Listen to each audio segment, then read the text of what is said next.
guys, pag-usapan lang natin si Alden Richard. Grateful sa friendship nila ni Catherine Bernardo at iba pang cast ng Hello, Love Again. Pero take note guys, bago nga naman sila naging friendship ni Catherine Bernardo, siyempre guys, pati na yung mga kasama nila sa Hello, Love, Goodbye, doon nagsimula guys sa Hong Kong. 'Di ba? Ang kanilang friendship. Pero take note guys ha, hindi pa sila gaanong magkakilala ni Catherine Bernardo. Kasi guys, alam naman natin ay madalang lang naman silang nagkikita sa shooting. Kasi guys, pag may shooting lang, doon lang sila nagkikita. Pero kapag wala ng shooting guys, halimbawa day off, ang kasama lang ni Alden, si ano lang guys, Joros, Jeffrey, at siyempre, Alden Richard lang. 'Di ba? Pero si Catherine guys, kung mapapansin ninyo, siyempre si ano lang, yung mga babae lang yung kasama niya. Siyempre meron siyang bantay guys 'di ba? Naanin mo kasi guys, pumunta na doon si Daniel Padilla sa Hong Kong dahil 2 days pa lang daw ay gusto niya nang umuwi. 'Di ba? Kaya malabo pa ang kanilang pagkakakilalan ni Alden Richard at ang iba pang cast ng Hello, Love Again. Kasi guys, mas lumalim pa dahil marami nang nangyari. At lalong-lalo na kasi guys, single na si Catherine Bernardo, kaya lalong lumalim ng lumalim ang kanilang unawaan. At take note guys, no, nung kasing nasilayan ni Catherine Bernardo sa new contract, nag-message doon guys si Alden Richard, 'di ba? At lalong-lalo na guys, doon mismo nag-message din si Catherine Bernardo kay Alden Richard. Kung mismo na ako, pwede mo akong i-text, i-chat, 'di ba? Yan kasi guys ang matinding bagay na mensahe at karagdagan pa guys ni Catherine. Pwede mo rin akong puntaan pag hindi ka na busy or pag nandito ka na, 'di ba? Kita niyo man guys yung mga sinabi ni Catherine Bernardo kay Alden Richard. Kaya mas lumalim ang kanilang pagiging magkaibigan. 'Di ba? Lalong-lalo na guys, siyempre, imbitado pa siya sa kaarawan ni Catherine Bernardo. At lalong-lalo na guys, sa private birthday niya, lumitaw din si Alden Richard. Siyempre, palalim ng palalim guys ang unawaan nila.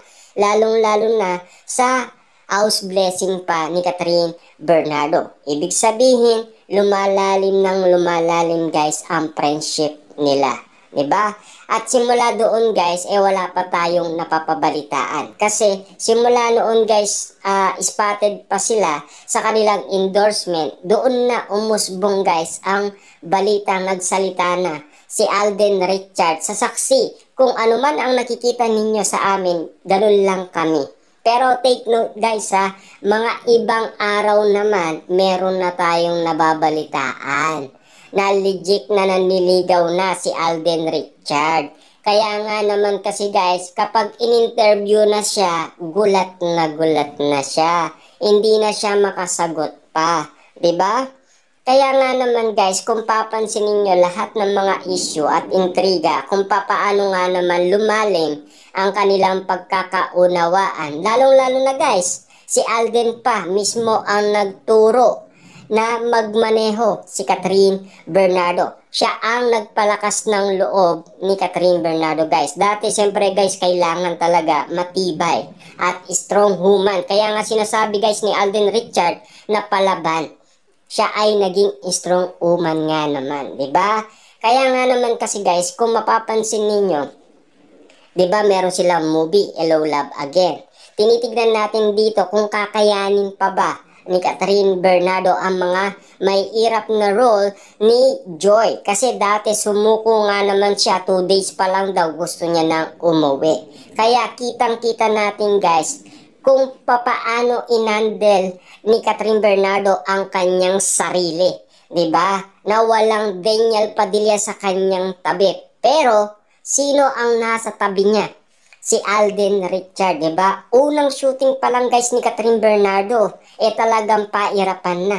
'Di ba? Wala pang kuryente. Mga cellphone lang naman guys ang nakalitaw. 'Di ba? Napakadilim. Kasi guys, ang buhay ni Joy ay siyempre papunta siya doon. 'Di ba? Lahat ng ipon niya para lang doon sa visa. Pumunta siya doon guys nang walang bit-bit na pera. Eh, siyempre guys, wala siyang pera. Anong gagawin niya? Kaya nga, ang una nilang pinakita ay kadiliman. Medyo madilim guys ang paligid or background ni Catherine Bernardo. Kaya napaka-tibay ni Catherine Bernardo guys. Kinaya niyang inandel guys ang karakter ni Joy sa kasama niya ngayon na si Alden Richard sa part 2 nang walang Daniel Padilla sa tabi niya. 'Di ba? Yan kasi guys, dito natin malalaman kung gaano nakatatag si Catherine Bernardo. Ibig sabihin talaga guys, yung transformation na sinasabi ni Catherine Bernardo, nag-mature talaga. Kaya maraming na-discover si Alden Richard kay Catherine Bernardo na naging palaban na si Catherine Bernardo. Ibig sabihin guys, talagang naging matatag na siya sa lahat ng pagsubok. Ibig sabihin guys, yung mga nangyari sa kanya noong nakaraan, yun ang nagpatibay sa kanya. 'Di ba? Nang dahil sa iwalayan. Eh siyempre guys, ika nga, hindi na ako magiging marupok at hindi na rin siya magiging mahina pa. Ibig sabihin lang nito guys, papakita na ni Catherine Bernardo ang tunay na lakas ng babae. Ibig sabihin kahit na 11 years man guys ang kanilang tinagal, ay hindi pa rin siya susuko. Kahit na mag-isa na lang siyang aarapin umano guys, lahat ng pagsubok. Pero take note ha, sinasabi nga naman kasi guys ng mga fans, di ba? Si Daniel Padilla ang nauna.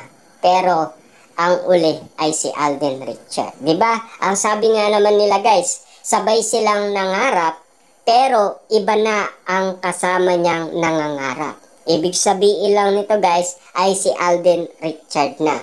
Pero kumukuha pa rin tayo guys ng pagkakataon kasi lagi na lang yun kasi ang mga sagot nila. At lalong lalo na meron pang announce sa atin si Ogie Diaz na hindi pa rin sinasagot ni Catherine Bernardo si Alden Richard. Kasi nakita pa rin natin guys si Catherine nakasama si Dominic sa Halloween party. Ibig sabihin lang nun guys, siyempre hindi pa tumututol umano si Alden Richard sa lahat ng mga desisyon ni Catherine Bernardo dahil hindi niya pa awak sa leeg si Catherine. Ibig sabihin, hindi pa rin sila umaamin sa isa't isa na tinanggap na ni Catherine Bernardo si Alden Richard sa kanyang buhay. Pero hanggang ngayon guys, friendship pa rin muna sila. Ibig sabihin, malalim na. Ibig sabihin, mag-MU na. Kailan kaya guys sasagutin ni Catherine Bernardo si Alden Richard? Diba? Nag-iintay pa tayo guys ng mga updated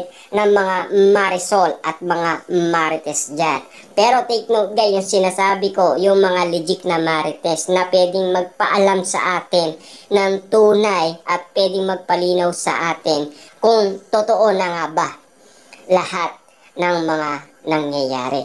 Diba? Kasi guys, ayaw natin kasi doon sa mga bagay lang na nakikita natin tapos pwede na natin pansinin. Hindi, pag-aaralan muna natin guys. Titignan natin kina Ogie Diaz at Christopher Min at sa mga ibang balita kung totoo nga bang nangyayari yun. Kasi makukuha naman natin yung guys ang mga kasagutan na galing umano guys kay Ogie Diaz at Christopher Min kung meron ng katotohanan. Diba? Kailangan kasi guys, yung mga matitinig at meron ng pangalan. 'Di ba? Kasi yung mga yan guys, talagang kilalang kilala. At siyempre, susuportaan pa guys ng iba't ibang mga balita yan. Dahil malaki din ang pangalan Ogie Diaz guys at Christopher Min. Alam naman natin guys, wala pang Alden Richard, nandyan na ang Ogie Diaz. 'Di ba? Bata pa yan, sina Herbert Bautista. At lalong-lalo na guys, ang iba pang mga artista, siyempre artista na yan guys, 'di ba? Kaya nga naman kasi, kung mapapansin ninyo, kilalang kilala na ni Ogie Diaz, lahat ng mga artista, lahat daw ng mga liing nila, 100% Ogie Diaz lang ang kailangan.